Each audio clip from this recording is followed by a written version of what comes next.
আর একটু টয়লেট যাব স্যার, চাপ আছে।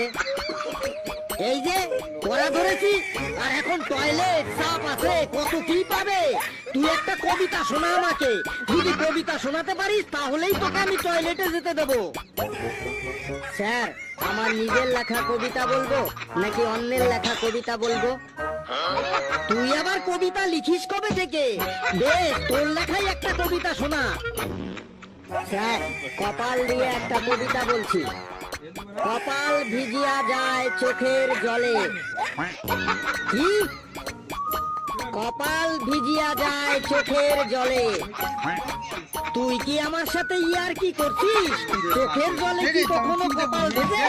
কপাল তো থাকে চোখের ওপরে। স্যার, পরের লাইনটা তো শুনুন। কপাল ভিজিয়া যায় চোখের জলে, আমার ঠ্যাং দুটি বাঁধা ছিল গাছের ডালে। এবার আপনি বলুন স্যার, আমার চোখের জল কপালে যাবে নাকি কোথায় যাবে? কি সাংঘাতিক কবিতা রে! তুই বেঞ্চের ওপর দাঁড়া, তুই বেঞ্চের ওপর দাঁড়া তো। পেশি, তুই বলতো এই পৃথিবীতে সব থেকে সহজ কাজ কি? স্যার, পরীক্ষায় ফেল করা। বাপরে বাপ, তুই ফেলই করবি? তোরা সব কি রে? না পারিস বাংলা, না পারিস অঙ্ক, না পারিস হিন্দি, না পারিস ইংরেজি,